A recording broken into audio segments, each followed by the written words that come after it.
안녕하십니까. JTB 저녁 뉴스입니다.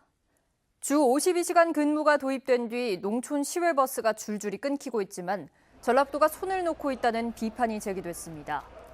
전라북도의회 최영일 의원은 버스기사들의 근로시간이 단축된 뒤 버스업계의 인력난이 심화되면서 도내 시외버스 노선 240개 가운데 42개의 버스 운행이 전면 또는 부분 중단됐고 이 횟수가 133차례나 된다고 밝혔습니다. 최 의원은 이런 상황에도 전라북도가 벽지 노선을 비수익 노선으로 통합해서 벽지 노선 운행 의무가 사라지게 됐다면서 농촌의 교통약자 대책을 먼저 마련해야 한다고 강조했습니다. 전북 혁신도시에 있는 한국농수산대학의 분교 설립 시도에 대해 전라북도가 적극적으로 나서야 한다는 주장이 나왔습니다. 전라북도의회 이명현 의원은 경상북도 정치권이 농수산대학 분교 설치를 주장하는 가운데 이 대학 발전 방안 용역에 정원 증원과 캠퍼스 확대가 포함돼 있다며 전라북도의 대응이 지나치게 소극적이라고 비판했습니다. 이 의원은 과거 LH통합본사를 경남 진주에 빼앗겨 도민들이 심각한 박탈감을 느낀 점을 돌이켜볼 때 전라북도가 처음부터 강력하게 대응해 전북 몫을 빼앗으려는 경상북도의 의도를 진압해야 한다고 주장했습니다. 미세먼지 비상저감 조치가 내려졌던 지난 12일부터 나흘간 전북의 초미세먼지 평균 농도가 경기와 서울, 충남, 충북 등에 이어 높았던 것으로 분석됐습니다. 이는 민주당 신창현 국회의원이 국립환경과학원의 자료를 분석한 결과입니다. 특히 지난 15일에는 초미세먼지 최대 농도가 세제곱미터당 195 마이크로그램으로 경기도에 이어 두 번째로 높았습니다. 전라북도 학교자치조례가 도의회 본회의를 통과해 제정됐습니다.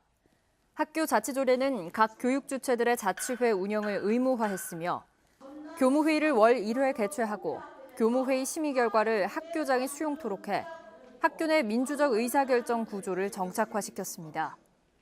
학교자치조례는 지난 2016년에 제정됐지만 교육부가 소송을 제기해 대법원에서 무효 판결을 받았으며 전북교육청은 문제가 됐던 조항을 삭제하고 이해 당사자들의 의견을 반영해 새롭게 만들어 의회에 제출했습니다. 농촌의 생산적 복지 모델로 주목받았던 두레 농장이 고령화 현상에 따른 인력 부족 문제 때문에 경영실습 농장으로 변경됩니다. 완주군은 노인 인구가 감소해 자리 분영이 어려워진 소양면의 인덕 두레 농장을 예비 귀농인들의 경영실습 농장으로 변경하는 등 두레 농장의 새로운 운영 모델을 찾고 있다고 밝혔습니다. 완주군은 지난 2013년까지 10곳의 두레 농장을 조성해 농촌 노인들의 소득원으로 활용해왔지만 상당수의 농장이 참여 인원이 부족해 정상적으로 운영되지 못하고 있습니다. 정부가 예비타당성 조사 면제 사업을 이르면 다음 주에 발표할 거라는 전망이 나오고 있습니다. 홍남기 경제부총리가 어제 이른바 예타 면제 사업을 다음 주나 다다음 주에 발표하겠다고 말한 가운데 오는 24일 대전에서 지역균형 발전회의를 열어 발표할 수 있다는 예측이 제기되고 있습니다.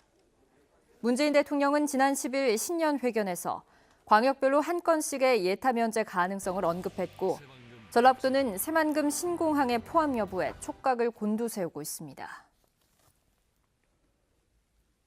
전통시장에서 쓸 수 있는 온누리 상품권의 할인폭이 설 명절을 앞둔 21일부터 이달 말까지 확대됩니다. 전라북도는 할인율이 개인 구매는 5%에서 10%, 단체 구매는 3%에서 5%로 높아진다고 밝혔습니다. 온누리 상품권은 전북은행 등 14개 금융기관에서 판매됩니다. 공직선거법 위반 혐의로 기소된 송하진 전라북도지사에 대해 1심 법원이 무죄를 선고했습니다. 전주지법 제1형사부는 송 지사의 행위가 도민들에게 의례적인 인사말을 전한 것이지 선거를 위해 자신의 업적을 홍보한 것은 아니라며 무죄 판결 이유를 설명했습니다.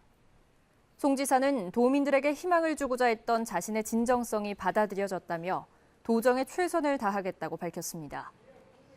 송 지사는 지난해 설 명절을 앞두고 세계 잼버리 대회 유치를 홍보하는 동영상이 링크된 문자 메시지를 도민 40만 명에게 전송한 혐의로 기소됐습니다. JB금융지주가 차기 전북은행장 최종 후보로 임용택 현 은행장을 단독 추천함에 따라 임 행장의 세 번째 연임이 확정됐습니다. 1952년 전남 출생인 임용택 행장은 성균관대를 졸업하고 30여 년 동안 증권과 캐피탈을 거친 뒤 2014년 11월부터 전북은행장으로 일해왔습니다. 임 행장이 지방은행 최초로 인수한 캄보디아 프놈펜 상업은행은 연평균 30% 이상의 성장을 기록했으며 또 최근엔 전북은행이 따뜻한 금융을 통해 소외계층을 돕는 데 큰 역할을 했습니다. 주말인 내일은 구름이 많고 흐리겠습니다. 아침 최저기온은 무주 영하 5도, 완주 영하 3도, 전주 영하 1도 등을 보이겠습니다. 낮 최고 기온은 전주와 익산 7도, 무주 6도 등으로 오늘과 비슷하겠습니다. 미세먼지 농도는 나쁨 수준을 보이겠습니다. 밤부터는 남부 지역을 중심으로 5mm 안팎의 비가 오겠습니다. 휴일인 모레 새벽에는 동부 내륙을 중심으로 눈이나 비가 오겠고 바람도 강하겠습니다. 전주기상지청은 대기가 점차 건조해지겠다며 산불 등 화재에 주의를 당부했습니다. JTBC 8시 뉴스 예고입니다. 정부가 국가사업인데도 사업비를 많게는 절반까지 전라도와 시군에 떠넘기면서 재정 부담이 커지고 있습니다. 전주 덕진보가소 신축 사업이 첫 삽도 뜨지 못한 채 8년째 제자리를 맴돌면서 전주시의 의지가 부족한 것 아니냐는 지적이 나오고 있습니다. 공직선거법 위반 혐의로 기소된 송하진 전라도 지사에 대해 1심 법원이 무죄를 선고했습니다. 교육 주체들이 학교 교육 활동에 참여할 수 있는 권한을 제도적으로 보장하는 전라도 학교자치조례가 제정됐습니다. 자세한 소식은 잠시 후 8시 뉴스에서 전해드리겠습니다.